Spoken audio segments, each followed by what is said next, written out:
5 years ago, around that time anyway, I switched to the Linux operating system. And honestly, best decision I ever made. Because Windows just seems to get worse and worse every year, and honestly that's entirely due to Microsoft's general incompetence in trying to make Windows what it isn't. And honestly, that's nothing new, as we're gonna see throughout this video. It could be worse, and it will get worse. But first, let's go back in time to see where it all went wrong. So join me, my friend. So let's go through this journey of Windows and Linux with Part 1, Windows. I mean, do I really need an introduction for this? Do I really need to explain what Windows is? No, I'm not going to anyways. Windows' history is not even that interesting. I normally would do something like this, but considering it's mostly just boring, you probably don't want to hear it. I'm just gonna keep it short and to the point. Windows has kept its main thing quite simple ever since the XP days. And while some would say that the decline started with Windows Vista, but honestly comparing Vista to 10 and 11 is like comparing a trash fire to the entire junkyard being set on fire. You can't exactly compare the two. It's not to say Vista was a good OS, it really wasn't, but by comparison, it was a bump in the road compared to what the damage that these two would later do. Most would say that the last good Windows was 7, and honestly I cannot disagree with that. Windows 7 honestly followed the simple philosophy of, if it ain't broke, don't fix it. And honestly, that's probably the best thing for computers. Keep it simple. Do not overcomplicate things. Do not add a bunch of bells and whistles that nobody asked for. And honestly, I think that's why so many people just love Windows 7. It was a simpler time when you didn't have all this extra crap you didn't want or need. It was just, it works. It just works, as Todd Howard would say. Except it wasn't as glitchy as, say, anything Todd Howard makes, but that's beside the point. Oh, that's not to say it didn't have its flaws, namely near its end of its life. Microsoft did add telemetry to Windows 7. Most people don't remember this or know about it at all, but yeah, Windows 7 had telemetry. Very minor telemetry, granted, but telemetry nonetheless. Although, honestly, even with that, it's still way better than whatever 10 and 11 would become. Although, while 7 was the popular one and 10 was more hated, a lot of people seem to forget about the forgotten middle child. That being Windows 8 and 8.1. Yeah, there was no Windows 9. 8.1 was technically Windows 9, but they don't want you to know that. Windows 8 was awful. Do I even need to say more? Well, actually, yes I do, actually. Because there's a long history with this whole thing and why it turned out the way it did. Because you see, Microsoft didn't become a bunch of idiots overnight. They were making a gamble, and one that paid off horribly. Ended up ruining the OS. What was that they were betting on, you may ask? The smartphone market, of course. Now you may wonder what that has to do with anything. Well, the simple answer is Microsoft was betting on the fact that smartphones would just completely replace the desktop market. Now, obviously, you and I both know that that's a completely and utterly stupid idea, and it would never happen, especially for gaming, because, you know, gamers exist, and, you know, they can't exactly game on phones, considering there's, well, have you honestly tried to play a console game on a phone? It's unusable. Terrible. Hate it. Never doing it again. And Microsoft also made their own cell phones to go with this boom. The Windows Phone! It was terrible and no one liked it. The biggest problem came from the fact that it had absolutely no app support outside of YouTube. But then again, your 3DS had YouTube, your DS had YouTube, your TV has YouTube. YouTube was literally on any platform that had a screen and an internet connection. It's not special in the slightest. They also just kinda were kinda crappy in general. You didn't really have much in the way of processing power, so you couldn't really use it as a computer. It was just kinda bad. Gotta love how Microsoft got so cocky about these things that they were gonna kill the Android and iPhone. If I had a nickel for every time Microsoft got overconfident, and it completely backfired at them, I'd have 2 nickels. Honestly, that isn't a lot, but I gotta feel like I'm gonna get more nickels in due time. Although they also pivoted more towards touchscreens and various other technologies that were more phone-like. Nobody liked these. They were useless and just kind of more of a gimmick than anything. And in general, this did not help Microsoft in the slightest. If anything, it just kind of destroyed Windows for the sake of, pivoting to a market that was not the future like everyone thought it would be. Microsoft just kind of put all their chips on black when they should have been on red. I know for some that might be just kind of the stupidest decision ever, and frankly it is. Yeah, I can't defend Microsoft on this one. That was just a really dumb decision. Even if smartphones were the future, I don't think this is a very good idea because in general, they would have just been left behind and just kind of wasted their time and threw away a bunch of money for no reason. Not to mention the UI was not exactly the best. Nobody liked it. It didn't really serve much of a purpose. It was just kind of crappy. And the fact they got rid of the start menu as well did not help. Yeah, for those who don't know, they got rid of the start menu. One of the most useful and all-around good things that Microsoft had, they just threw away in favor of this crappy UI that no one asked for. Yeah, that's why I can't defend this. Microsoft's just a bunch of idiots. But then came 8.1, and it was actually pretty decent, to be honest. 8.1 fixed a ton of problems that 8 had, and while it had its own problems, they were potatoes compared to what 8 had, and in general, many of the proper features were restored, such as the start menu. And it wasn't a bad operating system by any means. Just the problem is that Microsoft being Microsoft, you know where this is going. Which brings us to Part 2, Windows 10 and 11. Buckle up. Windows 10 was an absolute mistake. There I said it. Are you happy now? Alright, let's move on. Windows 10 is not a very good operating system by any means, really. All that has to do with the fact that Microsoft really just did not care and just threw a bunch of experimental things in there. There's a lot of useless crap in Windows 10 that we're gonna get into, so let's just jump right into it. Let's just get the band-aid off right now. Let's talk about Cortana. No, not that Cortana Memovision, the other one, the AI assistant. The desktop one. Yeah, that one, thank you. Cortana is kind of useless, to be honest. It's mainly just for lazy people, except it's not even that useful for lazy people. Cortana served absolutely no purpose. It's also basically Bonzi Buddy. If you don't know what Bonzi Buddy is, he's an old internet pet from way back in the day. He's also straight up malware, so yeah, not exactly a good comparison now, is it? Cortana is constantly listening in, and yet it's not even that useful. I mean, most AI assistants are kind of just useless, to be honest, but that's my opinion. But I feel like Cortana is kind of the worst out of all of them. And really not helping was she was a pain in the ass to uninstall. You had to run a script in order to uninstall her, because Windows would throw a hissy fit whenever you do it. Yeah, Windows would throw a hissy fit if you try to uninstall Cortana. Deleting System 32 and bricking your entire system?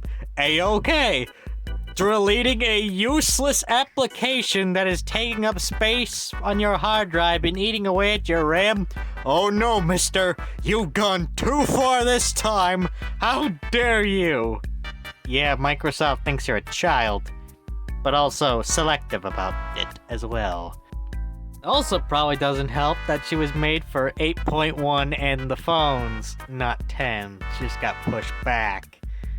Yeah, maybe it's for the better that she got pushed back. Windows 8.1 really did not need this shit. But honestly though, that's not even the worst part of Windows 10. That would be the Microsoft Store. The Microsoft Store is a poor man's Linux app store. Because yeah, this thing sucks. It's basically tried to copy what Linux has been doing for years, but failing miserably at it. A lot of that has to do with the fact that there was no quality control for a time. In fact, there still isn't any quality control. In fact, probably one of the biggest examples of this will be a paid version of GIMP. No, this was not authorized by the GIMP team. This is not the official GIMP. And this is a unofficial ripoff that is sold on the Microsoft Store for $10. Yes, it was mass reported. Yes, it got removed eventually, but the fact that this made it onto the storefront in general is an absolute disgrace. There was absolutely no fucking way this should have got past QA. Oh, and did I mention the complete and utter wasted features that just are completely and utterly stupid? Like needing a Microsoft account? Why do you need a Microsoft account to use your operating system? Good question. We're never gonna tell you. We just want to collect your data, more likely, but they'd never be honest about that. They would never just outright tell you what they're doing. Because honestly, that's literally what they're doing. They just want to collect your data. It's stupid. It's malicious. It's completely and utterly pointless. But they're doing it anyway because they can get away with it. And to be honest, I completely and utterly hate this. I tried installing Windows on a virtual machine one time, and it was the worst fucking thing I've ever done. How do you people put up with this shit? Seriously! No, this is not a bit. I genuinely want to know, how do you people put up with this? It's terrible. It's why? Why, Microsoft? Why? And not to mention the other services they force down your throat, but we'll get to that when we get to the Windows 11 part, because let me tell you, it gets a lot worse than 11. A lot worse than 11. But for now, we're talking about Windows 10, and honestly, the biggest problem came from the start menu being filled with ads and other nonsense and garbage that no one wanted. Also, funny enough, one of the ads was Candy Crush. And guess who owns Candy Crush? King. And guess who owns King? Activision Blizzard. And guess who bought Activision Blizzard? Microsoft. Yeah, that was long before the buyout, mind you. Really funny, but still long before the buyout. Though, it was not good regardless. No one liked it. It was terrible. Moving on. Then we get to Windows 11. We need some dramatic music. Oh, how about One Winged Angel? Meeple Vision, play One Winged Angel. Do that for me, won't yous? Okay. Thanks, appreciate it. Windows 11 is truly awful, and it genuinely just completely and utterly did everything wrong, because it basically is trying to be the worst fucking thing known to man. Everything wrong with Windows 10 is made worse in 11, by 50 bajillion margins. It's completely insane to me how they just utterly just do not care and just completely destroyed it. They just made it so much worse than ever should have been. This is truly one of the most disastrous operating systems I've ever seen. Alright, stop playing One Winged Angel.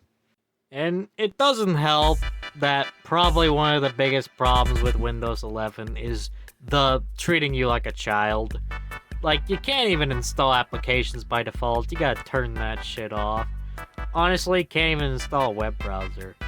Although, one of the big things is Internet Explorer, or should I now call it Edge? Because honestly, Microsoft killed Internet Explorer. And honestly, terrible mistake. Internet Explorer was not bad, but Edge is just like, eh. It's just Chrome. No, literally, it's just Chrome under the hood. It's based on Chromium. Literally every fucking browser that is not Firefox or Firefox-based is Chrome. SpongeBob was right. The future truly is just nothing but Chrome. Although, Microsoft trying to force it down your throat does not make things any better. Especially since they make it really difficult for you to install a different browser and uninstall it. Thanks, Microsoft. You're really proving that you're not a monopoly and that you really, really do want a lawsuit pretty damn badly. Why? I don't know. ask the suits at Microsoft. I'm sure they'll tell you a canned response, like they do with everything else. Oh, and did I mention forcing everything into a OneDrive and cloud storage? Yeah, they tried that recently.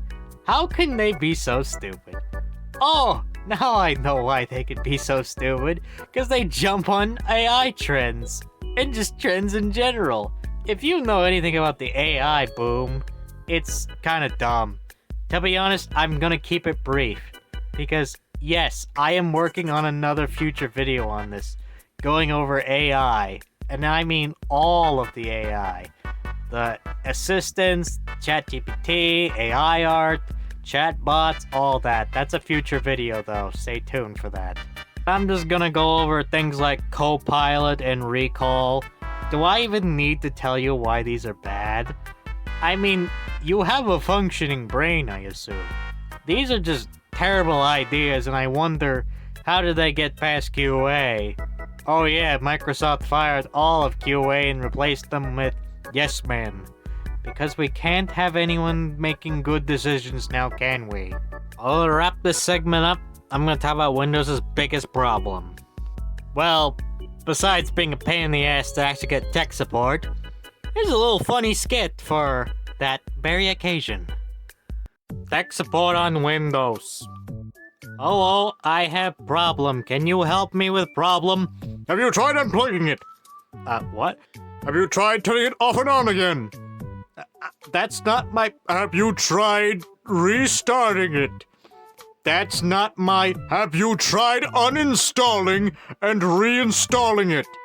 That's not my... Have you tried running it as administrator? I give up. This is Linux.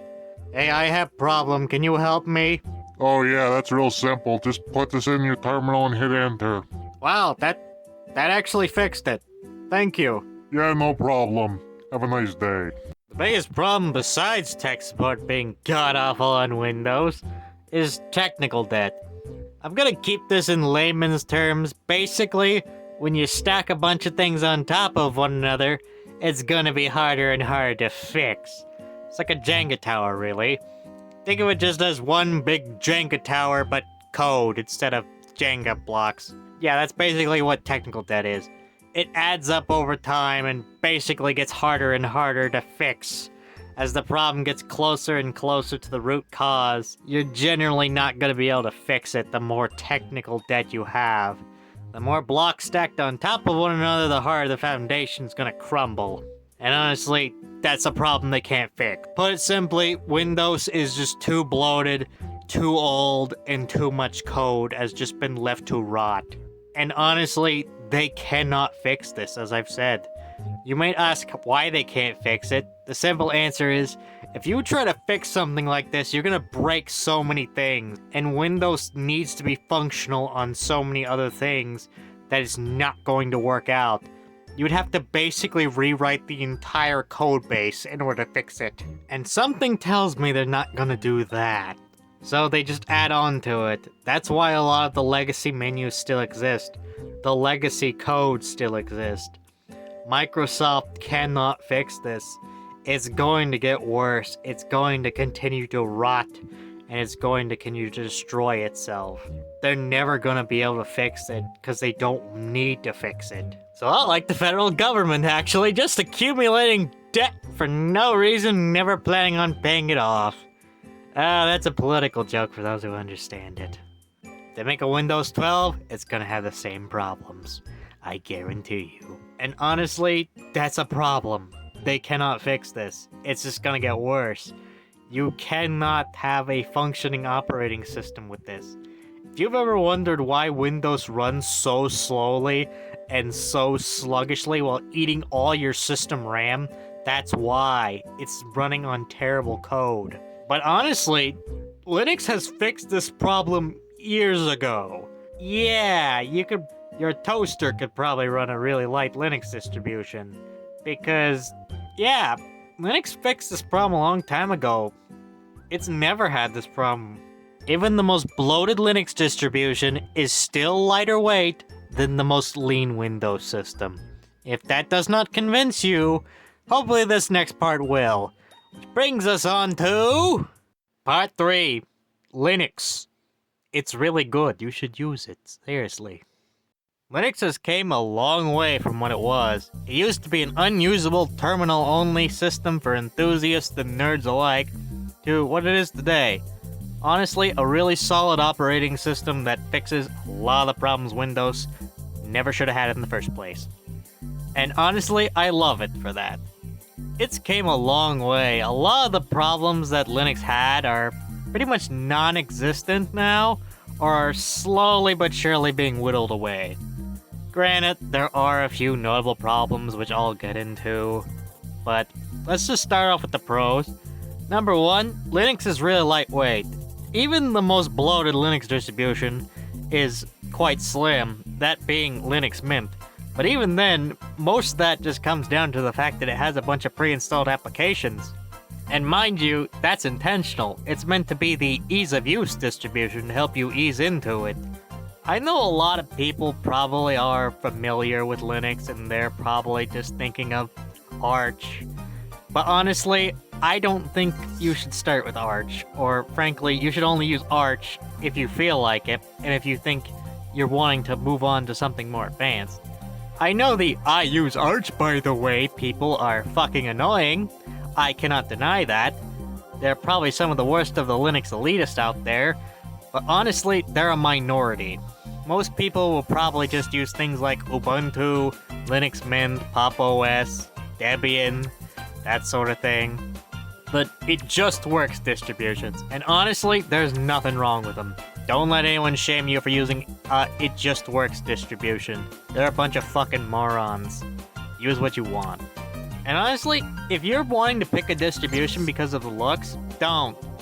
I've managed to turn Linux Mint's Cinnamon desktop into looking more like KDE Plasma on a few occasions. There's a ton of add-ons that let you do exactly that, which actually segues me into pro number 1, customization.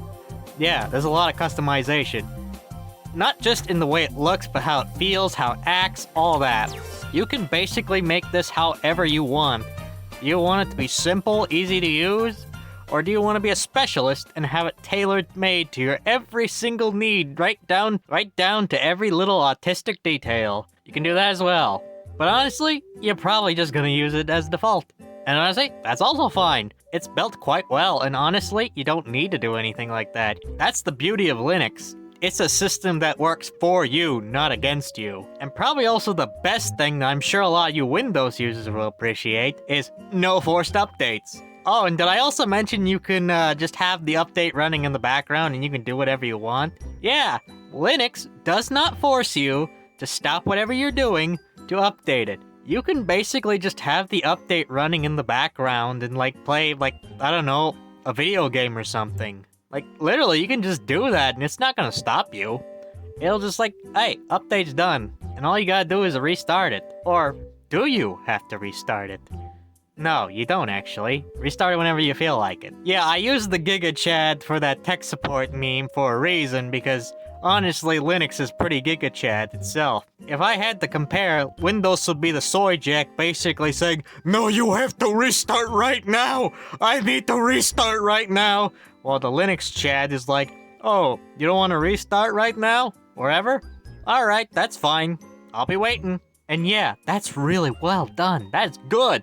That is fucking good. The fact that you don't have to deal with a lot of that bullshit, it's just great. The second is security. Number 1, because Linux is less popular, less viruses. The second is that Linux does not play around with applications. Basically, there are 3 levels of security. The user level, the super user level, and the application level.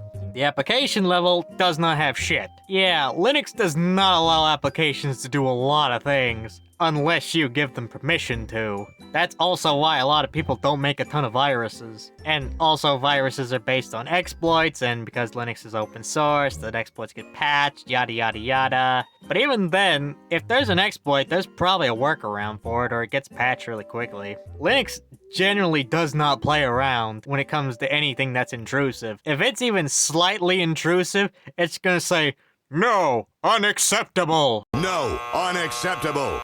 and that's perfect, honestly. It's really good. Like, your grandmother could probably use this thing and not have to worry about dealing with all the viruses. Well, provided you have uBlock Origin installed and maybe a few JavaScript blockers, because well, we all know Grandma's not exactly the most technically savvy, now is she? It basically strips away all the bullshit Windows could ever have and make it really good. It's as complicated or as simple as you want it to be. Although it does have its problems, which I'm gonna get into right now.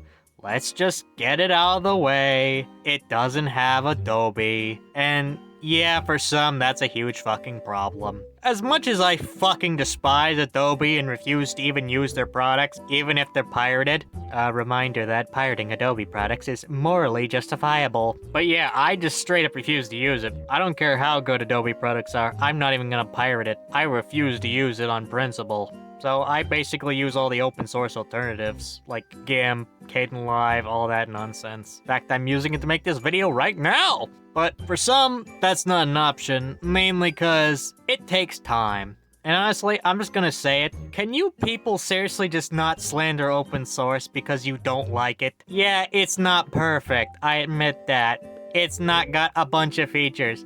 But there are workarounds. There's plugins. How about you give some constructive feedback to the developer instead of complaining that it's not one-to-one like Photoshop? Look, if you don't like GIMP because you don't want to relearn it, that's fine.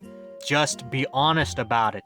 Don't make up some stupid bullshit excuse that, oh, it's bad because it's not like it's not like Photoshop, therefore it's bad. Look, we get it. People are on a time crunch. People don't want to learn a completely new program and how it works and get a different workflow. And honestly, that's fine. Just don't fucking lie about it. Be honest for fucking once. But the other problem is video games. Or is it really? Well, yes and no. You see, most video games nowadays at least have a port of it, or at least a Wine port. What's Wine, you may ask? It's short for Wine is not an emulator. It's a compatibility layer. I know that's a stupid acronym that feeds into itself, but that's on them, not me. I didn't make the damn acronym. That and DirectX to Vulkan. Vulkan being a open standard for video graphics. That and a big thing is Valve. Valve does not like Windows. Probably because Gabe Newell actually worked at Microsoft. Fun fact, that's actually why the number 3 is never used. Isn't that real funny? We're never gonna get Half-Life 3. Never. Valve did help Linux get off the ground a lot in the gaming sphere. Namely with the fact that they made a complete and utter console based around it. That, of course, being the Steam Deck. And honestly, the Steam Deck is an impressive piece of hardware. Not just because it uses Linux, but because it's a really well-made system that just so happens to also use Linux. And yeah, that's for a good reason. Valve themselves want to make it so that they don't have to rely on Windows. Especially for older games, this is a massive problem that Microsoft just kind of bricks things. If you ever try to play an older game from like, say, 2010, 2001, you're probably gonna run into technical issues. A lot of that has to do with the fact that Windows updates. Yeah, I've had no problems running a lot of older games, unless they just have general issues regardless. In fact, a lot of older games actually run a lot better on Linux than Windows. Probably one of the best examples of this would definitely be Deus Ex. Deus Ex runs like absolute hot garbage on Windows. But on Linux it runs perfectly fine, unpatched as well, mind you.